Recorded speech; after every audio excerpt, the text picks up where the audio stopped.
It's an honor to be able to speak to you all today on behalf of FlightScope.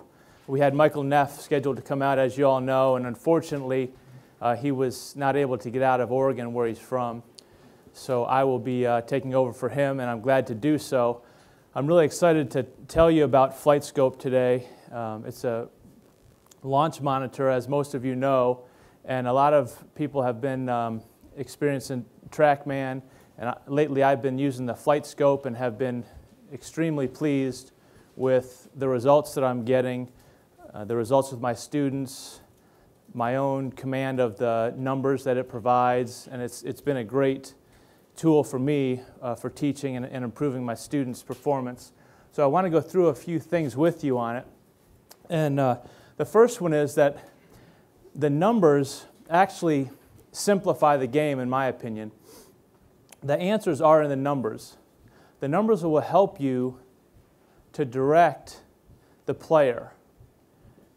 Even if you can't get to what's optimal with any certain student, everybody has an ideal ball flight based on their swing mechanics.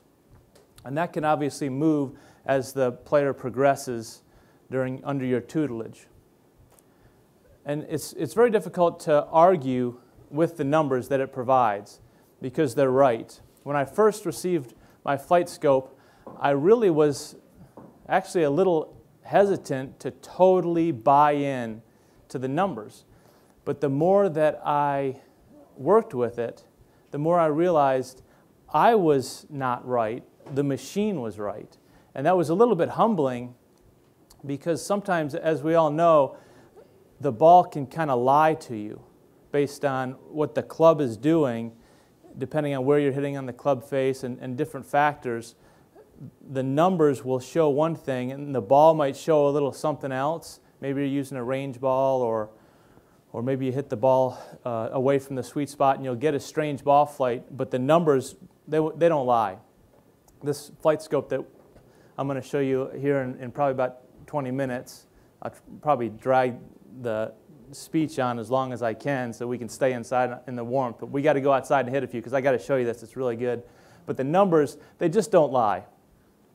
And they also give you a baseline.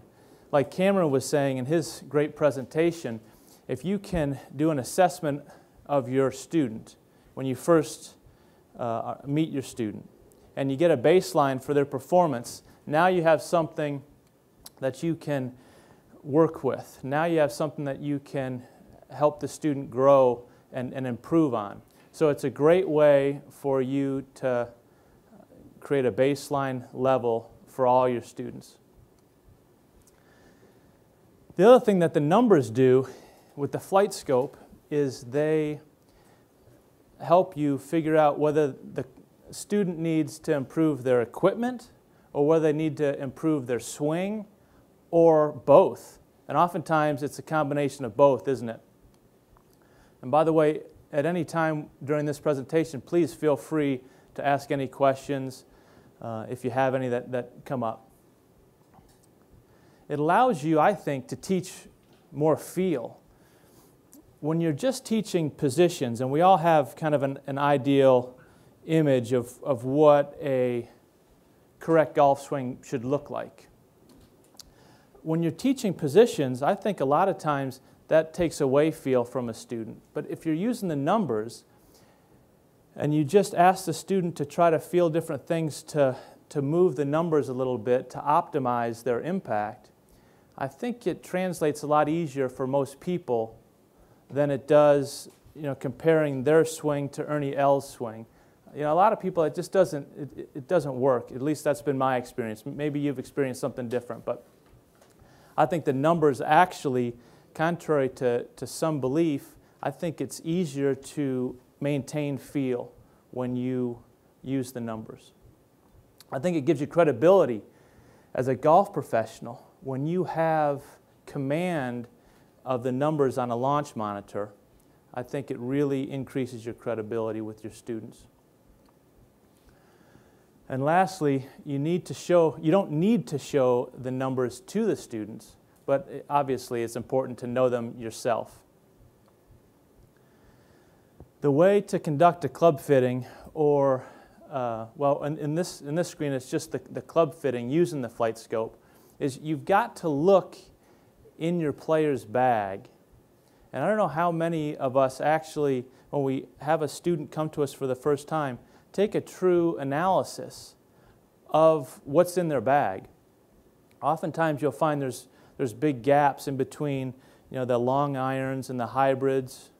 Or there'll be a gap between their 56-degree wedge, and then they've got some of these super strong pitching wedges, and there's just a massive gap in their bag. And I think it's important to take a moment and go through the set of any new student, just so that you're on the same page and you don't have to get over that hurdle trying to teach around poor equipment. You set up the FlightScope, obviously, and it's important to collect all the players' data ahead of time. And then you have them hit some shots. And what we like to do is look for outliers, and we tend to delete those. Although before I delete them, if they're outliers of interest and they show the student something that I find to be important, I'll mention it before I delete it, but I'm mainly looking for patterns, right? You want to look to find out, it's not every single shot that matters so much, but it's an overall pattern that's important.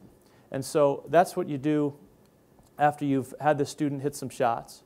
And then you can compare the optimization charts to the student's performance, and you can kind of show them, okay, based on your club head speed, the ball flight could be here, the distance could be here, the smash factor could be here, and you can show them kind of where they're at and where they could be, and then hopefully you can design a plan to close that gap. And when you do that, you show them the plan, they buy into the plan, and you work the plan. I think it really adds a lot of credibility to you as an instructor. If you're teaching, obviously look for the trends. We like to call them red flags. So you'll have a situation where, let's say you have a up-and-coming pro that's like a mini tour level pro, and you're looking at his numbers, and his angle of attack with the 7-iron is -0.5. Well, he's going to have a tough time. I mean, that's not quite enough angle of attack to play out a thick rough, to play off of tight lies. So that would be a situation where you could say, look, nobody on the PGA Tour has an angle of attack with a 7-iron of -0.5. In order to really compete, you're going to need to come into the ball on a little bit sharper angle. And you can go about creating a plan to do that. And so that's where I think the numbers and using FlightScope and the launch monitor are so valuable, because it's very difficult to see that with the naked eye. I mean, you can tell someone's a picker, but if you can show them some hard data, I think it really helps to add the validity to what you're doing.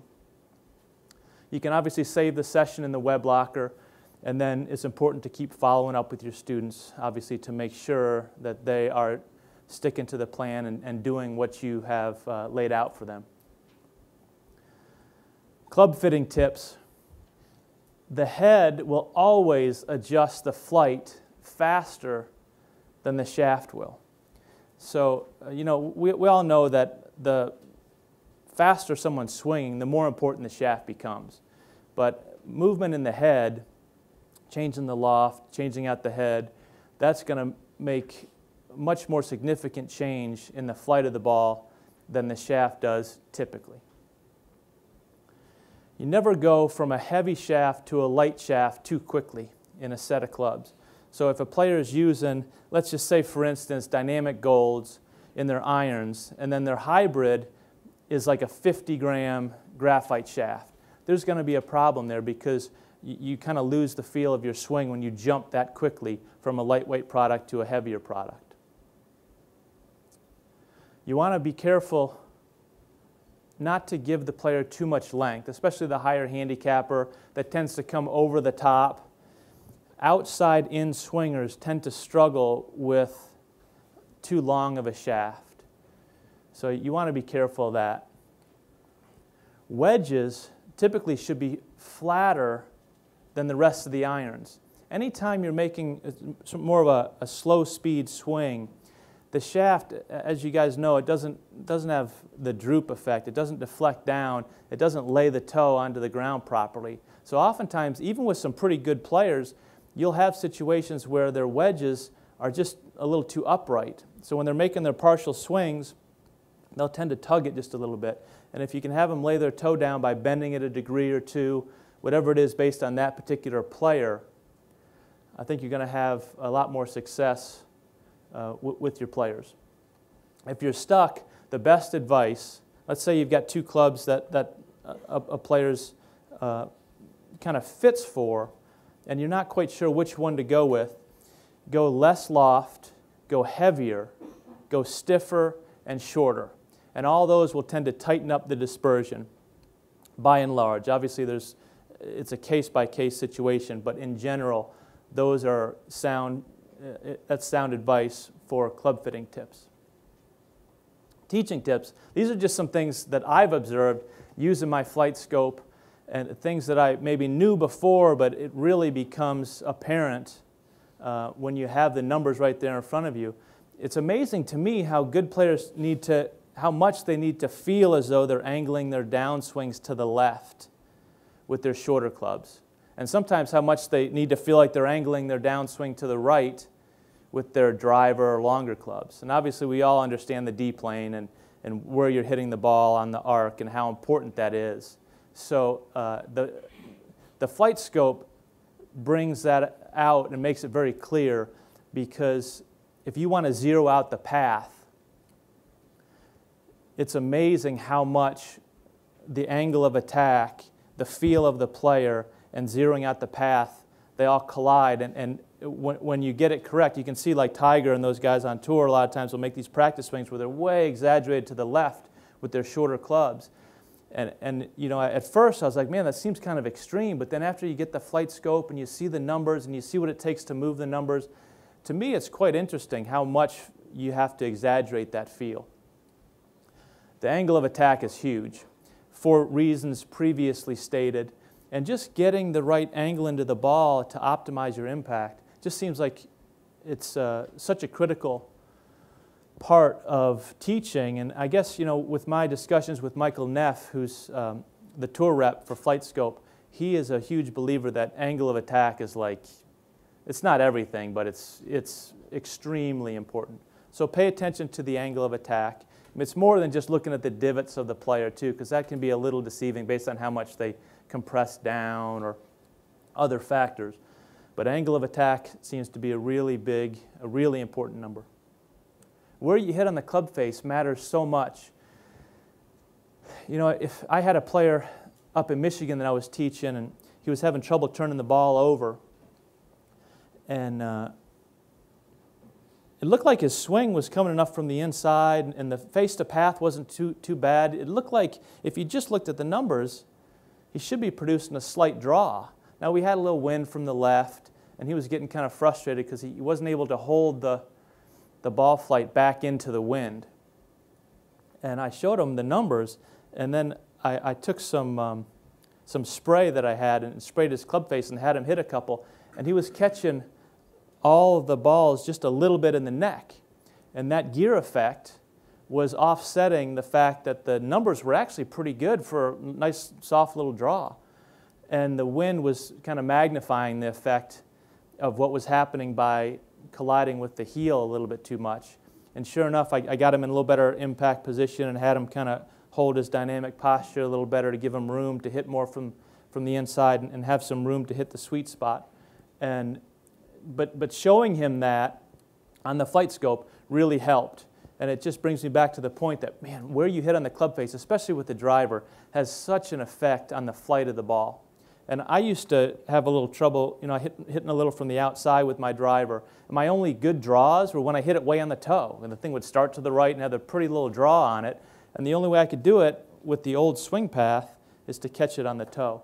So pay close attention to where the golfer is hitting on the club face, and use that in combination with the numbers, and you'll get some great results. Height matters. You know, these kids, one of them I was just teaching came back from college after his first semester, and he's a strong kid, just bombs the ball. And he was hitting his 7-iron, and I'm looking at him, and the thing is like 130 feet in the air. He's like, I'm having trouble controlling my distance. I don't, what's the deal? I feel like I'm hitting it pretty straight, but I can't control my distance. I'm like, dude, you can't flight the ball that high and have any control. You getting any kind of wind.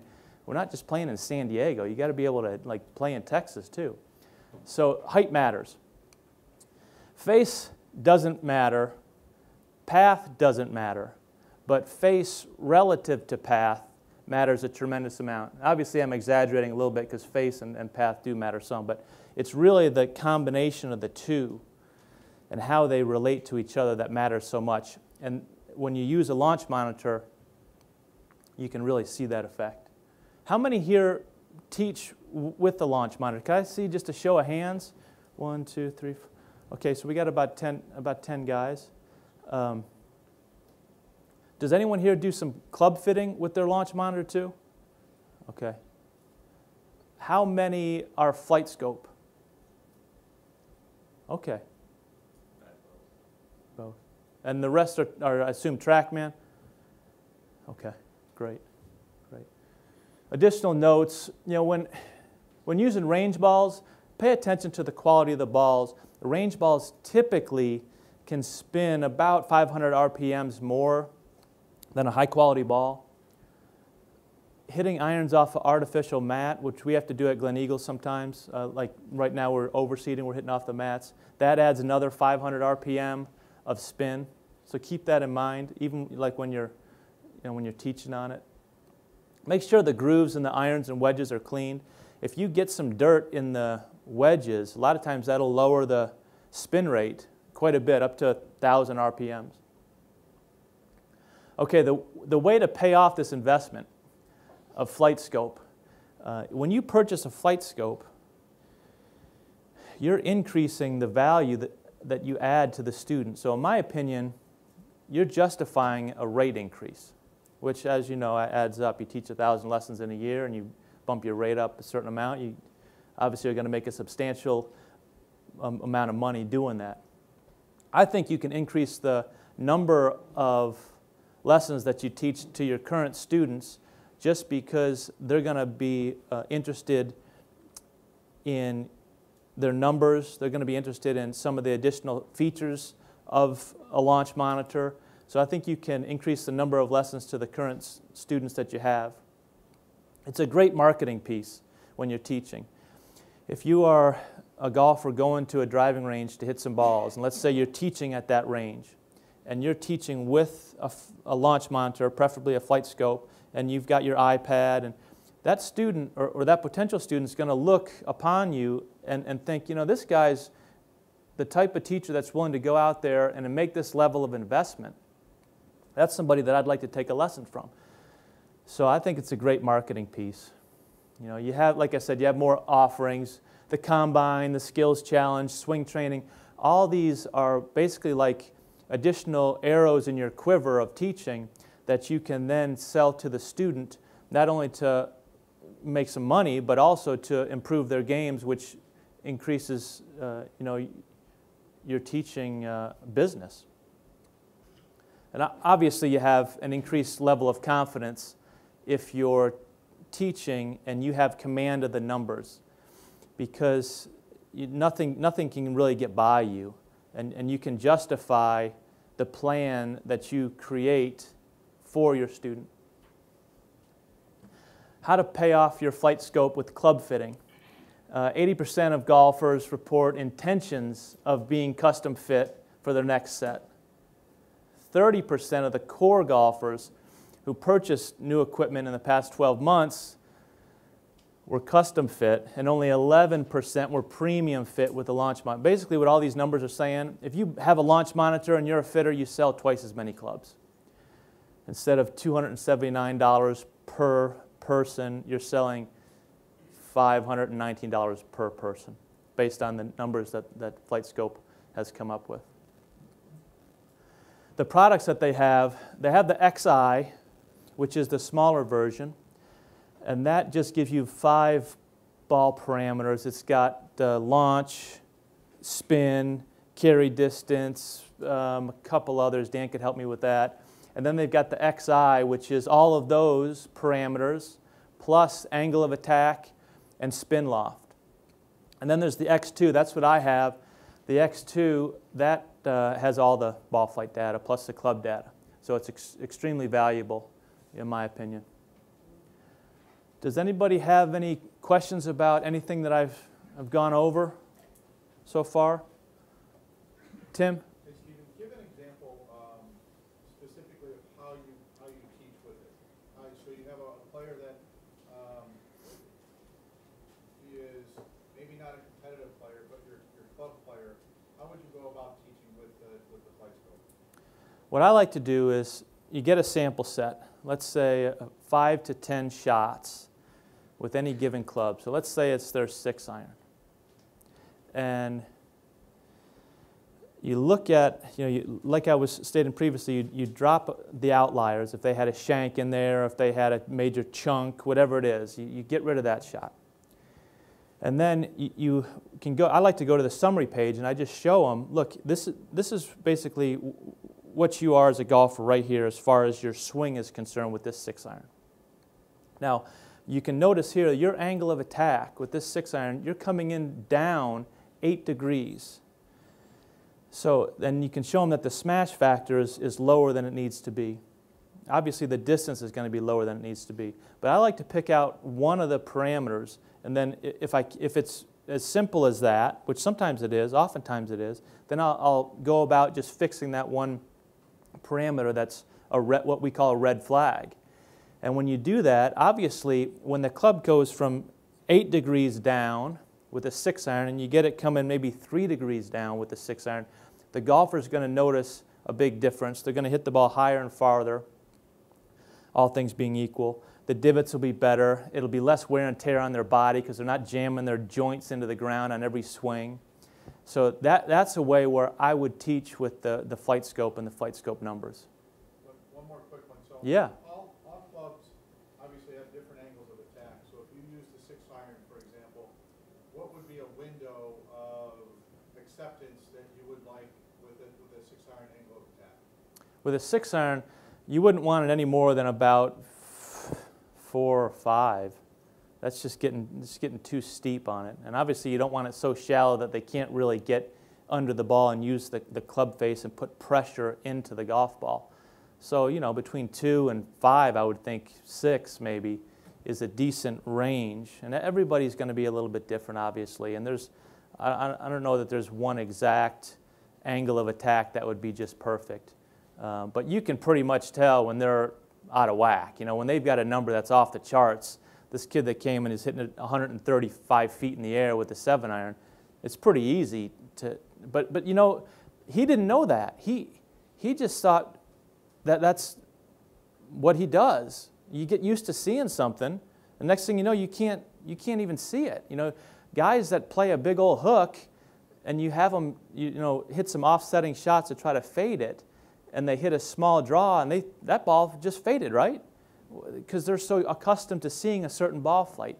And that's where when you put the numbers down and show them, it really resonates with most of the students that I've been helping. What other questions do you guys have? One more. Yeah, Tim, sure. If you took a player that was what you deem a very good competitive player, good golf swing, draw versus fade, would you see a difference in the angle of attack with a 6-iron draw swing versus fade swing? Yeah, a little bit steeper with the fade, a little shallower with the draw, but it wouldn't be very much. Yeah, I mean you could measure, but it's not going to be like all of a sudden this guy's 9 down when he's hitting his fade and he's level to the ground hitting a draw.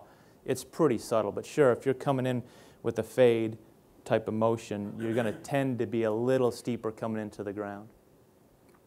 Yeah. What other questions do you guys have? Keep the questions coming so we can stay in the warmth. Come on. Anything else? Okay. Oh, we got one more. So, if you, in a lesson, do you ever find it sometimes to where having the FlightScope is almost, like you're having a hard time getting results from your student? Do you ever feel that FlightScope sometimes could hinder a little bit, or not necessarily, I don't want to say the word hurt, but do you ever have problems using it and wishing that, I'm hard on with the question, but do you ever feel like it gets in the way, or is it always a positive experience, I guess is a better way to put it? I could see situations where it could get in the way. I think after you get over the hump with it, you become comfortable using it, you become comfortable setting it up, you know, the whole thing starts to flow. Then you're in a situation where it really doesn't do anything but help you, because all it's doing is just revealing the truth, right? So, and that's really, I kind of think, where we all want to live is in reality with what actually is going on at the moment of collision. And that's where FlightScope is such a beautiful thing. I mean, the other launch monitors are obviously great too. But I could see a situation where, you know, the student will be frustrated because they're not making a change, and you're not seeing a substantial change in the numbers. But I don't see how that would be any different than just looking at the same bad ball flight time and time again. I mean, that's enough for me to, you know, start getting a little frustrated. So I'd want to alter my plan perhaps, and the numbers would just sort of emphasize that point. Look, these numbers aren't changing. We're trying to get the club face more square at impact instead of open. What we're doing hasn't gotten it done. And it wouldn't be on the student, but it would be on the instructor then to alter the plan and maybe change the grip, or look at maybe the clubs aren't quite fit and they're too flat, so the face is always, the ball is always veering off to the right. Whatever the case may be, but it's just simply telling you the truth of what's happening. But I could see how it could be frustrating for a student that is having trouble changing. But to me, that's on the instructor, not on the student. Good question, though. Scott? Steve, talk a little bit about incorporating video with FlightScope. Video with FlightScope, they have it set up where you can actually use your iPad video right there. I kind of like to keep them apart. So we'll go inside, we'll do the video inside after we've looked at the numbers, and we can create a comprehensive plan using both. I mean, I like to marry the two for sure, but I'm not into doing it so much right at the same time. I've been kind of using them separately, and it's working out really well for me. And I could see how you could put them together, and that would be fine too. But for me lately, I just kind of like to divide them up. But really, you should be seeing the same things if you know what to look for on the video as you see it with the numbers of the FlightScope. Yeah. What else? Anybody? Okay, what I want to do is let's go outside and let's give this thing a test drive. Numbers are going to be right up here. And we're going to go through and have Ryan hit a few balls for us. And then let's just kind of talk about what we see and what you guys might do to help Ryan out. The FlightScope actually tracks the entire flight of the ball. It was originally used for defense missile tracking. That's how this technology has evolved.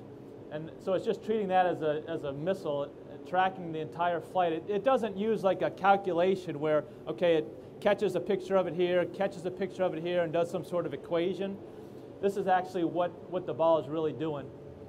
So that particular ball went 155 yards into this cold wind. Good swing. How far away are they from introducing some capacity of normalization? That question I don't have an answer for.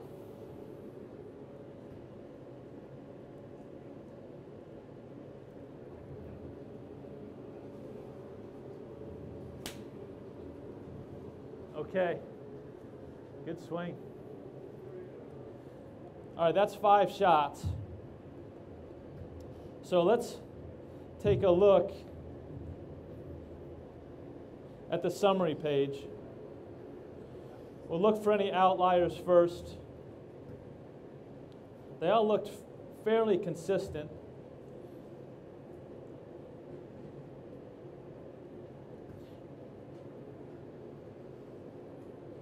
And then here's a summary. Let's just go through this real quick. Average about 153 yards carry. The smash factor was 135. Spin rate, 5,800 RPMs. Not bad, considering that these range balls tend to spin a little more. Height was 107. That's a little bit of a red flag, right? That's kind of a little high in the air. Now, this isn't even Ryan's equipment, so they're not really tweaked out for his swing. The club path was zeroed out. He was basically dead square with the path at impact on average. The face was almost 3 degrees open to the path, and this is something that you see a lot with good players, is the club face tends to be just a little bit open to the path. So when they're playing a fade, they're actually playing more of like a straight ball fade, one that starts on line and then drifts to the right, as opposed to something where it's starting left of their aim and then dropping to the right. I see that a lot. The angle of attack was 0.3. That's pretty shallow. So that would be an area that we could look at to try to improve his impact, because that's a little bit too shallow coming into the ball, 0.3. Now sometimes, because it's actually tracking the traveling of the club, if you hit a little behind the ball, on FlightScope you can get a little bit of a skewed number, because it actually sees the club hitting the ground and coming up, and it measures the amount that it comes up. And so occasionally you got to be careful on that one, because you can get some numbers that don't quite look right. It's like, how could I hit up on a 6-iron? You can't really do it. Well, you can if you hit behind it, and that's what it's picking up. It's just telling you what's actually happening. Is there anything here that you guys see that jumps out at you as something that you'd want to take a look at and change? Any way to help this golfer hit the ball better based on those numbers? How about the height? Do you feel like 107 is a little too high? Especially considering that it's kind of cold out, the balls aren't really high trajectory balls. I'm thinking that might be a little bit of a release issue, that he tends to have more of a collapsing left wrist at impact, adding loft to the club a little bit and spinning it more up into the air. Anybody have any thoughts on that? If that was the case, what cue would you go to? What would you ask him to do generally? Well, in this situation, and I've helped Ryan a little bit before with this swing, I like my students, if they have a problem with releasing and scooping, obviously I'm going to try to attack the situation that might promote that, which oftentimes I've found a club coming into the ground on too steep of an angle. It's like, man, if I'm coming in real steep and I have a great impact where I really lean the shaft, I'm going to tend to dig so much that it really doesn't make sense to try to get this going until you fix some other things. So I would make sure that the club's coming into the ball on a decent angle, and then I would have them hit some punch shots, maybe some knockdown shots, just to flight something lower, some 3/4 shots to have them feel some compression and some shaft lean. Have them get used to seeing the ball flight a little bit lower, less than 107 in the air, and then that would help him get the correct amount of loft and the correct trajectory. What do you guys think? The ball? As far as what type of ball? Yeah. That's a great point. Yeah, I mean, you could look at the different balls that spin a little more or less. I was wondering about these out here. Are these the right plane of ball? I mean, are you hitting these balls, or the ones they use here? Yeah, typically they tend to fly a little lower, I've observed. So that's why that kind of jumped out at me. Because it's already kind of high with the ball flight, and now he's hitting more of a low, because these have a computer chip in them. I mean, these shouldn't be like jumping like a Pro V1. Well, in ball fitting or club fitting, have you done ball fitting with these? I don't, that's kind of out of my wheelhouse a little bit. I don't really get too much into the ball fitting of it. We have guys at Glen Eagles that specialize in that, so I kind of would defer them to the guys at Glen Eagles that handle that. I just wonder if you could see that much difference if you changed. I bet you could. You do. I bet you could, yeah, definitely. You definitely do. Yeah, definitely. So what would you guys do besides things we've stated already? Anything? Ryan, why don't you hit a couple where you just hit some little knockdown shots out there and try to flight it a little bit lower.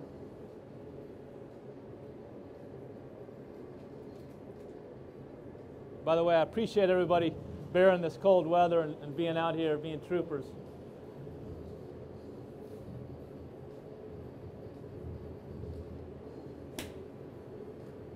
Nice. It's kind of like I tell my juniors, I always ask them, whenever the weather's bad, I always ask them, what's your favorite weather to play tournaments in? And I trained them to say the right response, which to me is whatever weather it is that day is my favorite. This is my favorite kind of weather to teach in right here.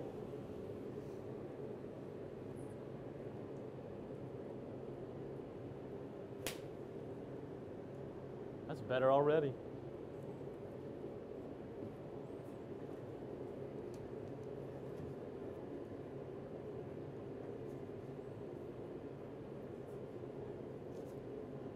Ryan, hit one even a little shorter, just a little half swing. Try to really flight it down. One more.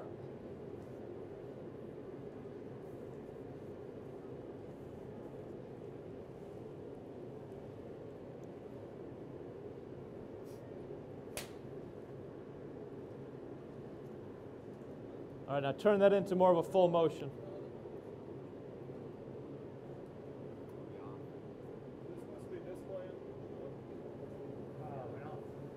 I know.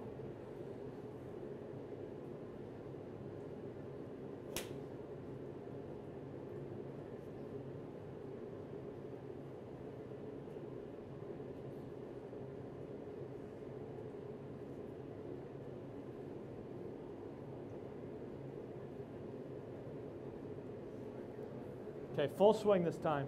But try to feel kind of that low ball impact. Turn it into a full swing.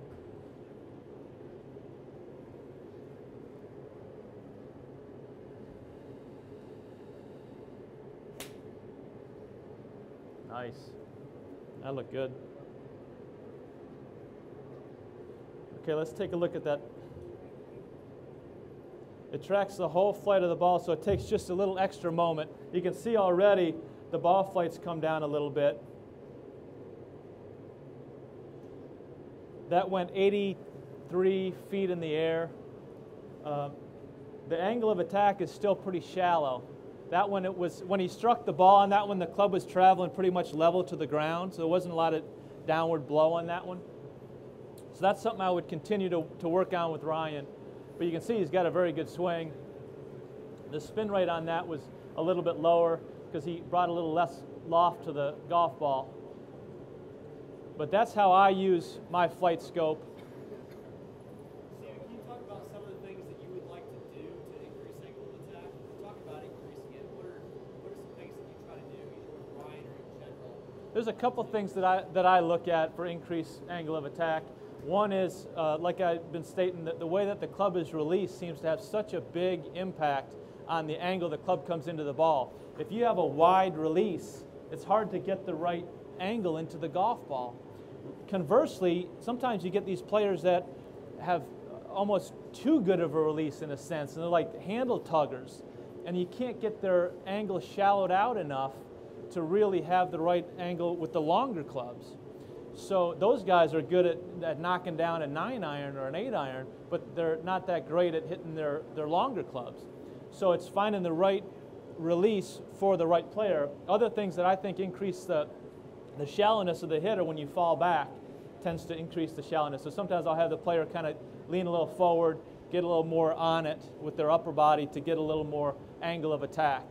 Those are just some ways that I do it. Cameron? One other question. If it was the opposite direction here, he was launching it too low and the trajectory was too low, Yeah. would you get a release point?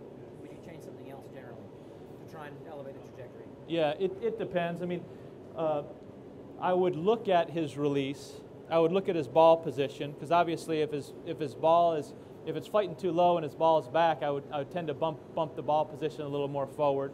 I'd look at his setup from the face-on view, and some of that we would do, with the video ahead of time. But yeah, I would definitely take a look at that for You sure. try and shift dynamic loft through a release pattern or ball position versus changing the fundamental point of action, meaning right to left versus left to right. It depends on the outliers that I come up with on the numbers, and it depends on the different parameters that I see with the student. But yes, to answer your question, yes.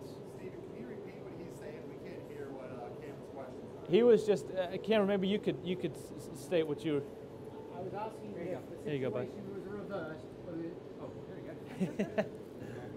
Where he was trying to influence trajectory in the upward direction, would he go to try and influence dynamic loft through this release mechanism?